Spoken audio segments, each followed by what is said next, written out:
வணக்கம். இந்த கண்கள் நம்ம உடம்புலேயே ஒரு வித்தியாசமான உறுப்பு. இது எப்படி உருவாயிருக்கு, இது என்ன மாதிரி செயல்படுதுன்னு கவனிச்சோம்னா, நம்ம கண்கள் வெறும் பார்க்கறதுக்கு பயன்படுத்துகிறோம்னு நினச்சிக்கிட்டோம்.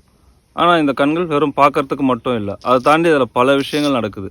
நம்ம உடலில், உணர்ச்சியில், சக்தியில் நடக்கிற மனதில் நடக்கிற எல்லா வெளிப்பாடுமே இந்த கண்களில் தான் வெளிப்படுது. உங்களுக்கு கோபமாக இருந்தாலும் சரி, எந்த ஒரு உணர்வாக இருந்தாலும் சரி, இந்த கண்கள் அதை வெளிப்படுத்துது.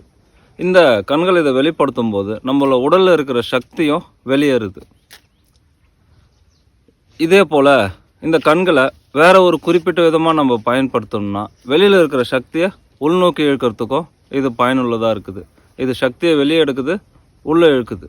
இதுக்கு நம்ம யோகா கலாச்சாரத்தில் சமயமான ஒரு பயிற்சி உருவாக்கியிருக்கிறோம். இந்த பயிற்சி நோக்கம் என்னன்னா, இந்த சக்தி மொத்தமே உள்முகமாக திருப்புறது. எந்த பொருள் மேலே இருந்து போனாலும் நம்ம கண்களுக்கு அது மேலே செலுத்தி சக்தியை உள் இழுத்துக்கலாம்.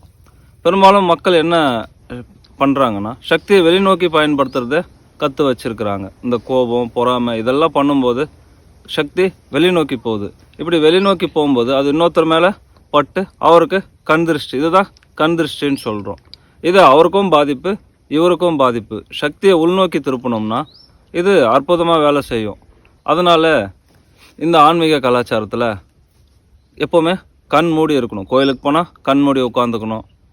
ஏதோ ஒரு தியானம் பண்ணுறோன்னா கண் மூடி உட்காந்துக்கணும். எதுக்காகனா இது அதுக்கு தான் மூடுற மாதிரி வச்சுருக்கு. நம்ம கண்கள், வாய், காது மூடுற மாதிரி இல்லை. கண்கள், வாயும் எதுக்கு மூடுற மாதிரினா, இது உயிர் சக்தியை அதிகமாக வெளியேற்றுது. அதனால் நம்ம தேவையில்லாத பேசிக்க வேணாம், தேவையில்லாத பார்த்துக்க வேணாம். இந்த மாதிரி நோக்கத்தில் கண்கள் உருவாக்கப்பட்டிருக்கு. இப்போ இந்த சக்தியை உள்நோக்கி இழுக்கணும்னா முதல்ல நம்ம சக்தியை வெளிநோக்கி செலுத்துறத நிறுத்தணும்.